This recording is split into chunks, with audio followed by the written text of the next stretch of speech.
যত বেশি দরুদ পড়বেন আপনার টেনশন তত কমে যাবে। ফজিলত শোনেন, যত বেশি দরুদ পড়বেন আপনার টেনশন দুশ্চিন্তা তত কমে যাবে। যত বেশি দরুদ পড়বেন আল্লাহ তত রহম করবে আপনাকে, আপনার গুনাহ তত মাফ হবে, আপনার নেকির পাল্লা তত ভারী হবে এবং মুহাম্মদ সাল্লাল্লাহু আলাইহি ওয়াসাল্লামের সুন্নতের উপর আমল করা আপনার জন্য সহজ হবে। সবচেয়ে বড় কথা, কিয়ামতের দিন আপনার পক্ষে নবী সাল্লাল্লাহু আলাইহি ওয়াসাল্লাম স্বয়ং সুপারিশ করবেন ইনশাআল্লাহ, যদি আপনি বেশি বেশি দরুদ পড়তে পারেন। কমপক্ষে সকালে 10 বার এবং সন্ধ্যায় 10 বার পড়বেন। हस्बुनल्लाह व निअमल वकील, निअमल मौला व निअमन नसीर। कुरान की एक आयत है, इसका तर्जुमा अल्लाह हमारे लिए काफी है और वो बेहतरीन कारसाज है और वही सबसे बेहतरीन मददगार भी। হাদিসে এসেছে কেউ যদি প্রত্যেক দিন সকালবেলা ফজরের নামাজের পরে 7 বার সূরা ফাতিহা পাঠ করে পানিতে ফু দেয় এবং 7 দিন পাঠ করে এইভাবে খেতে থাকে, আল্লাহ রাব্বুল আলামিন তাকে সমস্ত রোগ বালাই থেকে হেফাজত করবে। সুবহানাল্লাহ পড়েন। পেরেশানিতে পড়লে, টেনশনে পড়লে এই দোয়াটা, প্রিয় ভাইরা, বিষ্ণু ইসলাম যখন খুব বিপদে পড়তেন, দুশ্চিন্তা ওনাকে ঘিরে ধরতো, উনি পড়তেন ইয়া হাইয়্যু ইয়া কাইয়্যুম বিরহমাতিকা আস্তাগীথ। এই দোয়াটা বেশি বেশি পড়বেন। আল্লাহুম্মা ইন্নী আউযু বিকা মিনাল ফাকরি ওয়াল কিল্লাতি ওয়াদ দিল্লা। হে আল্লাহ, আমি দারিদ্রতা থেকে পানাহ চাই।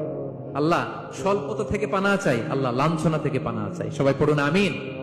এই দোয়াটা হচ্ছে দোয়া কবুলের অস্ত্র। ঘুম থেকে ওঠার পর যদি এই দোয়াটা করে দোয়া করেন, ইনশাআল্লাহ দোয়া কবুল হয়ে যাবে ইনশাআল্লাহ। আপনি পড়বেন লা ইলাহা ইল্লাল্লাহ ওয়াহদাহু লা শারীকা লাহু লাহুল মুলকু ওয়া লাহুল হামদ ওয়া হুয়া আলা কুল্লি শাইইন কাদির সুবহানাল্লাহ আলহামদুলিল্লাহ ওয়া লা ইলাহা ইল্লাল্লাহ ওয়াল্লাহু আকবার লা হাওলা ওয়া লা কুওয়াতা ইল্লা বিল্লাহ আল্লাহুম্মা ইগফিরলি। এটা পড়ার পরে হাত তুলে দোয়া করেন, যা দোয়া করবেন তাই পাবেন। রব্বানা আতিনা ফিদ দুনিয়া হাসানা ওয়া ফিল আখিরাতি হাসানা ওয়া কিনা আযাবান নার। আল্লাহ, তুমি এই দুনিয়ার সব কল্যাণ আমারে দাও, আখিরাতের সব কল্যাণ আমারে দাও, আগুনের শাস্তি থেকে আমারে বাঁচিয়ে দাও। পড়েন আমিন। যদি ঘুমানোর আগে বলেন আল্লাহুম্মা বিইসমিকা আমুতু ওয়া আহইয়া, ডান কাতে ঘুমান। ঘুমানোর আগে যদি ওযু অবস্থায় ঘুমাতে পারেন, সূরা কাফিরুন পড়তে পারেন একবার সূরা ফালাক, একবার সূরা নাস, একবার সূরা ইখলাস পড়তে পারেন। হাত একত্রিত করে ফু দিয়ে মাথা থেকে এগুলো মাসাহ করতে পারেন।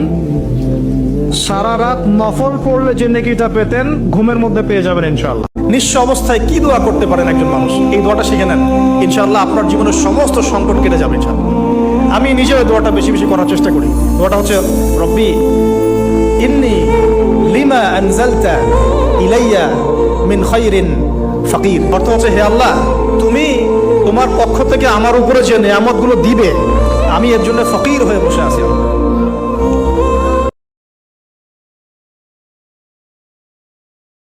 প্রতিদিন নামাজের আগে যে তোমরা ওযু করো, এই ওযুর পরে কেউ যদি পড়ে আশহাদু আল্লা ইলাহা ইল্লাল্লাহ ওয়া আশহাদু আন্না মুহাম্মাদান আবদুল্লাহি ওয়া রাসূলুহু, ওযুর পরে এই দোয়াটা প্রতিদিন যে পড়বে, কিয়ামতের দিন 8টা জান্নাতের যে কোনো দরজা দিয়ে ঢোকার অনুমতি ওই বান্দাকে আল্লাহ দিয়ে দিবে। এটা বিশ্বনবীর সবচাইতে প্রিয় দোয়া ছিল। নবী যখন তাওয়াফ করতেন, প্রতিটা তাওয়াফে তিনি এই দোয়াটা পড়তেন। রুকনে ইয়ামানি থেকে হাজরে আসওয়াদে যখন তিনি যেতেন, এই দোয়াটা পড়তেন, রব্বানা আতিনা ফিদ দুনিয়া হাসানা ওয়া ফিল আখিরাতি হাসানা ওয়া কিনা আযাবান নার। আল্লাহ, দুনিয়ার কল্যাণ দাও, আখিরাতের কল্যাণ দাও। আল্লাহ, জাহান্নামের আগুনের শাস্তি থেকে তুমি আমাদেরকে বাঁচাও।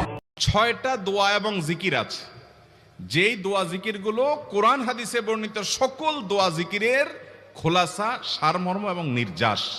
এই 6টাকে যদি কোনো মুসলমান নিয়মিত আঁকড়ে ধরে, তাহলে কোরআন এবং হাদিসের যত দোয়া এবং জিকির আছে, কেমন যেন তার নির্যাসটা নিয়মিত সে আমল করলো। বলবো সেগুলা।